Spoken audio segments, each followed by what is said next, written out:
Happy Wednesday, everyone. Welcome to Quarantine Story Time. I'm Charlotte, and I'm a little sleepy because I woke up from a nap a few minutes ago just to be here with you. So, just so you know, there's a lot of love here and a lot of struggle at this moment, which will only be amplified, I'm sure, as we dig in again to War and Peace by Leo Tolstoy. We're in Volume 1, Part 2 now, and we'll be reading 5, 6, and 7 today. And as we've seen, Tolstoy is nothing if he's not going to throw some punches. Since last time he decided to add another language to the list, just trying to prove to everyone what a polyglot he was by adding in German. So, we've got originally in Russian with some now translated to English, but still with Russian names. Then we have French, some Italian, and now German. What could possibly go wrong? We're in the war section now of War and Peace. So, if this is your first time, welcome. If this is your, 15th time, maybe 18th time, welcome back. You can always catch up by checking out my playlist of all the War and Peace readings on my channel. It's called War and Peace, and the link to that will be in this video description once this video is done being live and is posted on my channel. So, hello, welcome. I have the chat up as always, so feel free to drop a line, say hi, or ask any questions. And without further ado, let's jump in. Let me know if you have any questions. But like I said, check out the past episodes if anything is missing to you. Section 6. I'm sorry. Roman numerals, Section 5.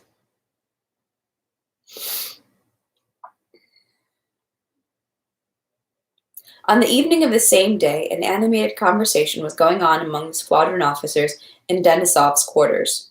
"And I tell you, Rostov, you've got to apologize to the regimental commander," said a tall staff captain with grizzled hair, enormous mustaches, and a large, feathered, wrinkled face, to the crimson-faced, excited Rostov. Staff Captain Kirsten had twice been broken to the ranks for affairs of honor and had twice won back his commission.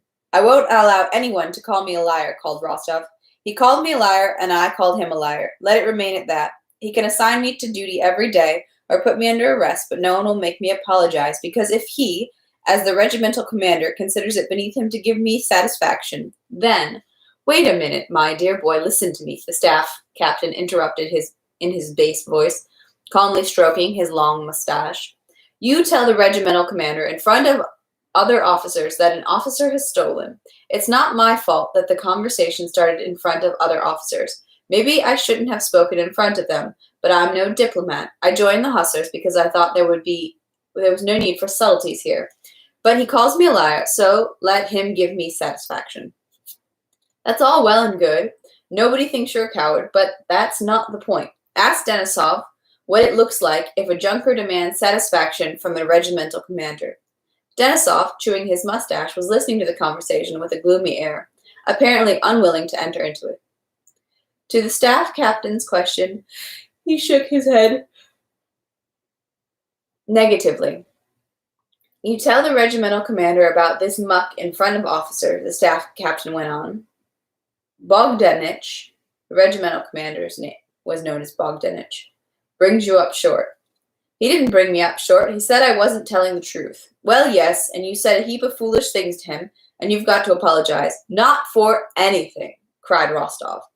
"I wouldn't have thought it of you," the staff captain said gravely and sternly. "You don't want to apologize, but you, my dear boy, are to blame all around, not only before him, but before the whole regiment, before us all. And here's how. You might have reflected and taken advice on how to handle this matter, but you blurted it right out and in front of officers. Where's the regimental commander to do now? Should he prosecute the officer and besmirch the whole regiment? Disgrace the whole regiment because of one scoundrel? Is that your view of it? Well, it's not ours. And Bogdanich is a fine fellow for saying you weren't telling the truth. It's unpleasant. But what's to be done, my dear boy? You asked for it. And now, when the affair should be hushed up out of some sort of cockiness, you refuse to apologize, but want to have it all out. It offends you that you have to go on duty, but what is it for you to apologize to an old and honorable officer? Whatever Bogdanich may have done, he is, after all, an honorable and brave old colonel, and yet you've offended, and to besmirch the whole regiment is nothing to you. The staff captain's voice began to tremble. You, my dear boy, have been with the regiment next to no time. Here today, tomorrow someone else as a little adjutant. You couldn't care less if people say, there are thieves among the Pavlogradsky officers. But it's not all the same to us. Isn't that right, Denisov? It's not all the same. Denisov still kept silent and did not stir, glancing at Rostov from time to time with his shining black eyes. Your cockiness is dear to you, and you don't feel like apologizing, the staff captain went on. But for us old-timers, since we've grown up, and God willing will die in this regiment, the honor of the regiment is dear to us, and Bogdanich knows it. And how dear it is. And this is not good, not good. Whether it offends you or not, I always speak the plain truth. It's not good. The staff captain got up and turned away from Rostov. Togru, devil take it, shouted Denisov, jumping up. Well so, Rostov, blushing and paling, looked now at the one and now at the other officer. No, gentlemen, no, don't think. I understand very well you're wrong to think it of me. For the honor of the regiment, well, so, I'll show it by my deeds, and for me, the honor of the flag. Well, anyhow, it's true, I'm to blame. Tears welled up in his eyes. I'm to blame all around. Well, what more do you want? That's the way, Count, the staff captain cried, turning and slapping him on the shoulder with his big hand. It's true what I told you, shouted Denisov. He's a good lad. That's better, Count, the staff captain repeated, as if beginning to call him by his title on account of his acknowledgement. Go and apologize, Your Excellency. Yes, sir. Gentlemen, I'll do anything. Nobody will hear a word from me, Rostov said in a pleading voice, but apologize I cannot. By God, I cannot. Do what you will. How am I going to apologize? Like a little boy asking forgiveness? Denisov laughed. So much the worse for you. Bogdanich is rancorous. You'll pay for your stubbornness, said Kirsten. By God, it's not stubbornness. I can't describe the feeling to you. I can't. Well, as you will, said the staff captain. So what's become of the blackguard now? He asked Denisov. He's reposted himself sick as of tomorrow. He's been ordered struck off, said Denisov. It's a sickness. There's no other explanation, said the staff captain. Sickness or no sickness, he's better not show his face to me. I'll kill him, Denisov shouted out bloodthirstily. Zherkov came into the room. What brings you here? The officer suddenly addressed the newcomer. On the march, gentlemen. Mack has surrendered and his whole army with him. No, I saw him myself. What? Saw Mack alive with all his arms and legs? On the march, give him a bottle for such news. How did you wind up here? I've been sent back to the regiment on account of this devil. This Mack, an Austrian general, made a complaint. I congratulated him on Mack's arrival. What's with you, Rostov? Come straight from the bathhouse? We've had a mess brewing here, brother, for 2 days now. A regimental adjutant came in and confirmed the news brought by Zherkov. The orders were to set out the next day. On the march, gentlemen. Well, thank God we've sat enough. Section 6. Kutuzov fell back towards Vienna, destroying behind him the bridges over the rivers in Braunau and Traun in Linz. On the 23rd of October, the Russian troops were crossing the river Enns. At midday, Russian transport artillery and troop columns were struck out through the town of Enns on both sides of the bridge. The day was warm, autumnal, and rainy. The vast prospect that opened out from the height where the Russian battery stood, defending the bridge, was now suddenly covered by a muslin curtain of slanting rain. Then suddenly widened out, and in the sunlight objects became visible and clear in the distance, as if freshly varnished. At one's feet one could see the little town with its white houses and red roofs, the cathedral, and the bridge, and on both sides of which streamed crowding masses of Russian troops. At the bend of the Danube one could see boats and an island, and a castle with a park surrounded by the waters of the Enns flowing into the Danube. One could see the left bank of the Danube, rocky and covered with pine forest, with a mysterious distance of green treetops and bluish gorges. One could see the towers of a convent looming up from the pine forest with its wild and untouched look, far away on a hilltop, on the other side of Enns. One could see the mounted patrols of the enemy. Amidst the cannons on the height, the general in charge of the rear guard stood out in front with an officer of the suite, examining the area through a spyglass. Slightly behind him, on the trail of a cannon, sat Novitzky, sent to the rear guard by the commander-in-chief. The Cossack who accompanied Novitzky handed him a bag and a flask. Novitzky treated the officer to savory little pies and real doppelkummel. The officers joyfully surrounded him, some kneeling, some sitting Turkish fashion on the wet grass. Yes, the Austrian prince who built a castle here was no fool. A fine place. Why aren't you eating, gentlemen? Said Novitzky. I humbly thank you, Prince, replied one of the officers, taking pleasure in conversing with such an important staff official. An excellent place. We passed just by the park, saw 2 deer, and such a wonderful house. Look, Prince, said another, who very much wanted to make one more little pie, but was embarrassed and who therefore pretended to be surveying the area. Look, our infantrymen have already gotten in there. Over there in the little meadow beyond the village, 3 of them are dragging something. They'll ransack that castle, he said with obvious approval. They will, said Novitzky. No, but what I'd like, he added, chewing a little pie with his handsome, moist mouth, is to climb in there. He pointed to the convent with its towers visible on the hilltop. He smiled, his eyes narrowed and lit up. Wouldn't that be nice, gentlemen? The officers laughed. At least to put a fright into those little nuns. There are some Italian girls, young ones, they say. Really, I'd give 5 years of my life. They must be bored too, an officer, a bolder one, said, laughing. Meanwhile, the officer of the suite, who was standing in front, was pointing something out to the general. The general was looking through the glass. Well, that's it, said the general angrily, taking the glass from his eye and shrugging his shoulders. That's it, they're going to fire on the crossing. And what are they dawdling for? On the other side, the naked eye could make out the enemy and his battery, from which a puff of milk-white smoke appeared. The smoke was followed by the sound of a distant shot, and it could be seen how our troops speeded up at the crossing. Novitzky, huffing, got up and, smiling, went over to the general. Wouldn't your excellency like a bite to eat, he said. A bad business, said the general, not answering him. Our men have been dawdling. Shouldn't I ride over, your excellency, said Novitzky. Yes, please do, said the general, repeating what had already been ordered in detail, and tell the hussars that they are to cross last and set fire to the bridge as I said, and respect the flammable material while still on the bridge. And inspect the flammable material while still on the bridge. Very good, sir, replied Novitzky. He called the Cossack with the horse and told him to put the bag and flask away, and lightly swung his heavy body into the saddle. I'll stop by those nuns, really, he said to the officers who were looking at him smilingly, and rode down the hill through a winding path. Well, let's give it a try, Captain. Let's see how far it'll carry, said the general, turning to the artillerist. Have some fun out of boredom. Crew to your pieces, the officer commanded, and in a minute the artillery crew ran merrily from their campfires and loaded up. 1, came the command.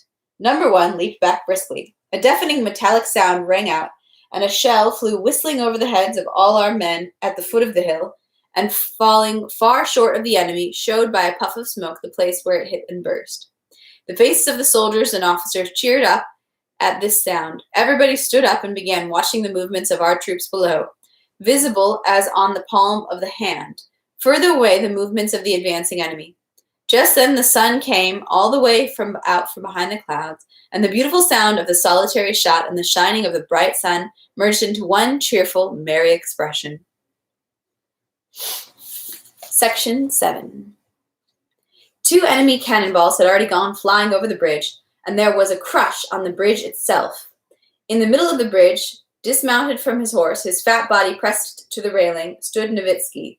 He looked back laughingly at his Cossack, who stood a few paces behind him, holding the 2 horses by the bridle. Who stood The moment Prince Nowitzki tried to move on, soldiers in carts pushed him back and pressed him to the railing again. There was nothing left for him to do but smile. "There you are, brother," the Cossack said to a supply soldier with the cart who was pushing through the infantrymen crowded right against his wheels and horses. "You there, as if you can't wait. Look, the general needs to pass." But the supply soldier, paying no heed to the denomination of general, shouted at the soldiers who blocked his way. "Hey, countrymen, keep to the left, hold up." But the countrymen, pressed shoulder to shoulder, catching on their bayonets and never pausing, moved across the bridge in a solid mass. Looking down over the railing, Prince Nowitzki saw the swirl, noisy low waves of the ends, which, merging, rippling, and swirling around the pilings of the bridge, drove on one after the other.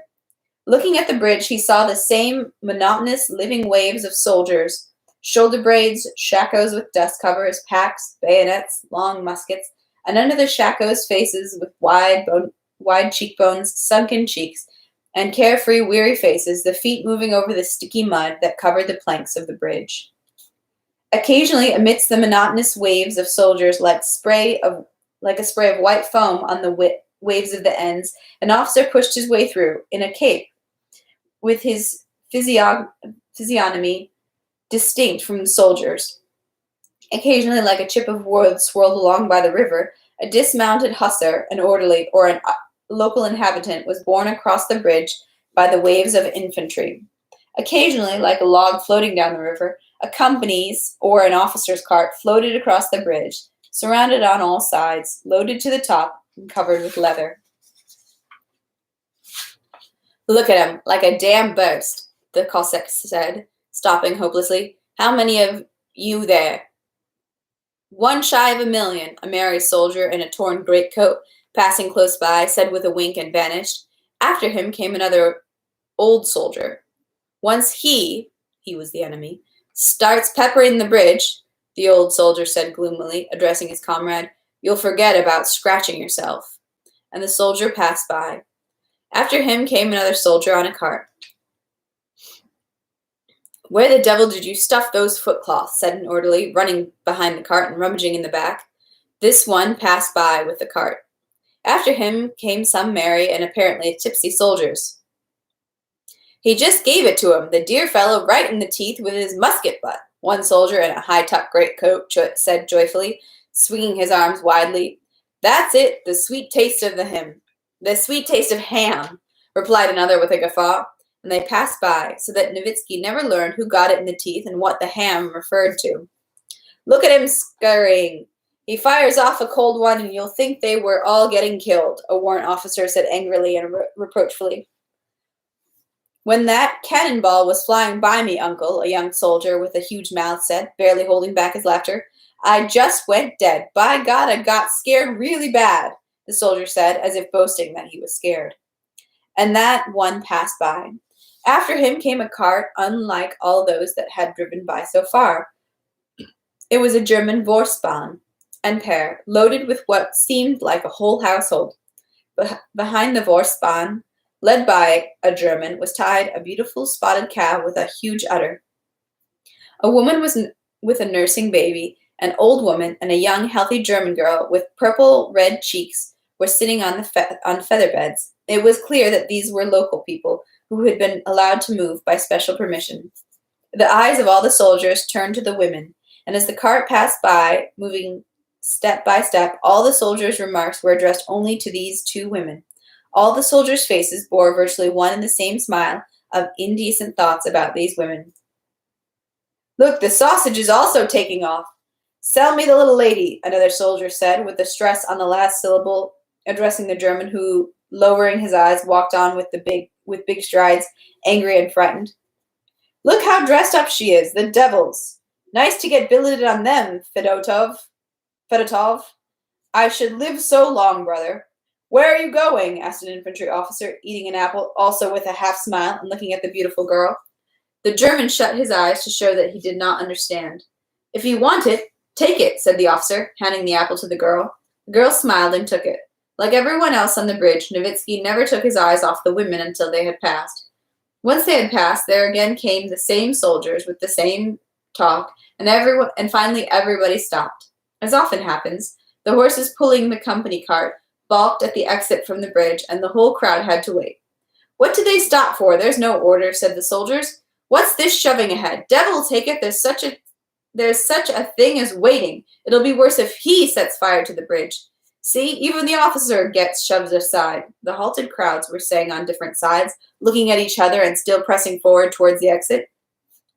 Having looked under the bridge at the waters of the Enns, Nowitzki suddenly heard a sound still new to him, the swift approach of something big, and something splashed into the water. "See what he's fixing on?" a soldier standing nearby said sternly, turning towards the sound. "He's hustling us, so we'll cross quickly," another said uneasily. The crowd started moving again. Nowitzki realized that it was a cannonball. "Hey, Cossack, my horse," he said. "Hey, you! Aside! Step aside! Make way!" With great effort, he reached his horse. Shouting constantly, he began to move ahead. The soldiers pressed back to let him pass, then pressed together again so hard that his leg was squashed, and those closest to him were not to blame, for they were pressed still harder. "Nowitzki! Nowitzki! You rascal!" a hoarse voice came from behind just then. Nowitzki turned and saw, 15 paces away, separated from him by the living mass of moving infantry, red, black, and disheveled, his peaked cap pushed back, his dolman thrown dashingly over his shoulder, Vashka Denisov. "Tell those damn devils to clear the road," shouted Denisov, obviously in a fit of temper, his coal-black eyes with bloodshot whites rolling and shining, and waving his sheathed saber while he held in a small, bare hand as red as his face. "Hey, Vasha!" Nowitzki replied joyfully. "What's the matter?" "The squadron can't pass," shouted Vashka Denisov, angrily baring his white teeth, spurring his handsome raven-black Bedouin, who, twitching his ears from running into bayonets, snorting, spraying foam around him from his bit, jingling, stamping his hooves on the planks of the bridge, and seemed ready to jump all over the railing if his rider would let him. "What is this? Like sheep, just like sheep. Away! Clear the road! Wait, you there! You with the cat! You devil! I'll take my sword to you!" he shouted, actually drawing his saber and beginning to wave it. The soldiers pressed close together with frightened faces, and Denisov joined Nowitzki. "How is it you're not drunk today?" Nowitzki said to Denisov when he rode up to him. "They don't give us time to drink," replied Vaska Denisov. "They drag the regiment here and there all day. If it is fighting, it's fighting, or else devil knows what it is." "What a dandy you are today," said Nowitzki, looking over his new dolman and saddlecloth. Denisov smiled, took from his pouch a handkerchief that gave off a smell of scent, and put it to Nowitzki's nose. Have to be. I'm going into action. Shaved, brushed my teeth, and doused myself with scent." The stately figure of Nowitzki, accompanied by the Cossack, with the resoluteness of Denisov, waving his saber and shouting desperately, had such an effect that they pushed through to the other end of the bridge and stopped the infantry. At the exit, Nowitzki found the colonel to whom he was to give the order, and having fulfilled his mission, rode back again. Having cleared the road, Denisov stopped at the entrance to the bridge. Casually holding back his stallion, who was straining towards his fellows and stamping his foot, he looked at the squadron that was moving towards him. The transparent sound of hooves rang out on the planks of the bridge, as if several horses were galloping. And the squadron, with officers in front, 4 men abreast, stretched across the bridge and began to come out on the other side. The halted infantry soldiers, crowding in the trampled mud by the bridge, gazed at the clean, foppish hussars going past them in order, with that special feeling of ill will, alienation, and mockery with which different branches of the military usually meet each other. "Spruced up lads, fit for the fairground. What good of them? They've only led around for show," said another. "Don't raise dust, you foot-sloggers," joked a hussar, whose horse, prancing, splashed mud at the infantrymen.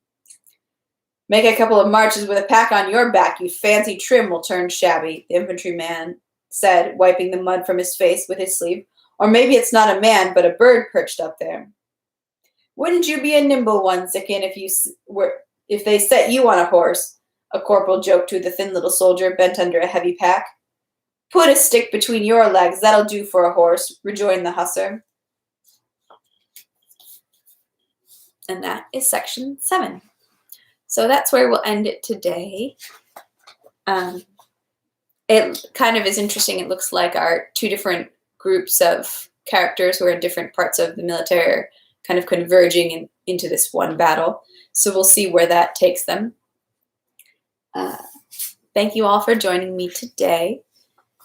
As I mentioned before, some of the characters are actually written with strange accents. That's why the Denisov character has this weird, like, he has like a bunch of GHs added to all his words. So that's kind of why that's there. So my apologies, I'm not trying to create a voice for him. It's just trying to read the interesting way it's been written, which is kind of fun and challenging since I am reading it live for the first time with you. So you get to hear the sort of impromptu realness of it with me. So thank you all very much. We'll be back again tomorrow at 3. Have a great rest of your day. Happy Wednesday. Thanks so much. Bye.